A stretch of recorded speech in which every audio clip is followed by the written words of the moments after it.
Salut à tous et bienvenue sur ma chaîne Autour d'Antonin. Aujourd'hui on se retrouve sur l'étape 18 du Tour de France 2026 entre Voiron et Orsières-Merlette. 185 km,2 et 3900 mètres de dénivelé positif. 5 cols, 2 cols de première catégorie dont celui d'Orsières à l'arrivée, 2 cols de troisième catégorie et 1 col de deuxième catégorie. Le sprint intermédiaire sera au 134e kilomètre à Corre. Hier, c'était une belle victoire de Jasper Philipsen qui revient très proche de Mats Pedersen sur le point de maillot vert avec 7 points d'écart. Mais vu les étapes qui arrivent d'ici dimanche, ça risque d'être très difficile, voire impossible pour Philipsen de combler. Sauf s'il arrive à gagner sur les Champs-Élysées. Cet écart, hier on avait aussi Adam Yates de la UAE et coéquipier de Tadej Pogacar en grande difficulté puisqu'il était malade. Et on a pu voir chez UAE plusieurs équipiers un peu pas à leur place. Fatigue ou virus qui traînent chez eux. Il est temps que le tour se finisse avec la chaleur écrasante qu'ils ont eu aussi sur les 2 premières semaines. Maintenant, il reste 3 étapes décisives dans les Alpes. Si c'est très bien parti pour Tadej Pogacar de ramener le maillot jaune à Paris, on est jamais trop prudent.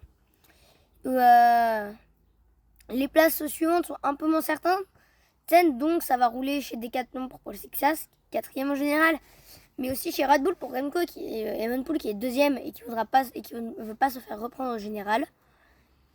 Pour le moment, ils vont donc devoir rouler intelligemment pour essayer de placer leur leader sur le podium de Paris. L'étape du jour, une étape de montagne. Ça va grimper fort et plusieurs fois. Et aujourd'hui, c'est une étape dédiée aux grimpeurs.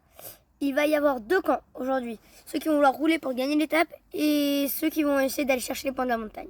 Comme Valentin Paré-Panthe qui devrait rouler pour grappiller des points et le maillot à poids. Et il va y avoir dans l'autre camp ceux qui vont rouler pour avancer au général.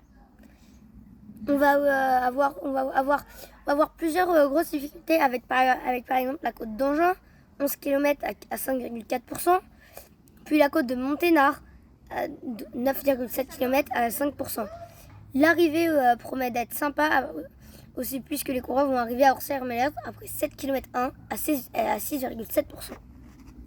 Je vois bien une échappée dès le début avec des coureurs qui viendront chercher les points de la montagne et peut-être certains pour l'étape aussi. Je vois bien Richard Carapaz pour l'échappée pour l'étape, Valentin Paré-Panthe pour le maillot à poids, Kevin Vauquelin pour l'étape, Tom Pidcock pour le général et l'étape, Ben Lilly et Alex Baudin, ce sont de bons grimpeurs qui pourraient également essayer de gagner l'étape. Mathieu Van Der Poel pourrait lui aussi être un bon candidat pour l'étape. Encore Harold Terrada, qui me semble lui aussi un bon favori.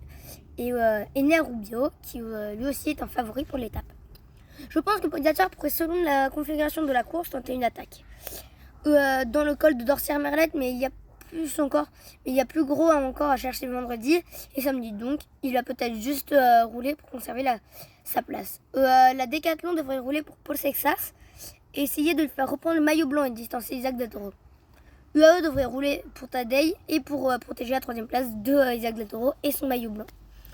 Mes pronostics d'aujourd'hui: Valentin Paré-Panthe, Mathieu Van Der Poel, Tadej Pogacar, évidemment, si il veut, Remco Evenepoel, si je suis Tadej, Tom Pidcock, Kevin Vauquelin, Romain Grégoire, Ben Lilly ou Richard Carapaz. Et je vous dis à bientôt pour une nouvelle vidéo. Ciao!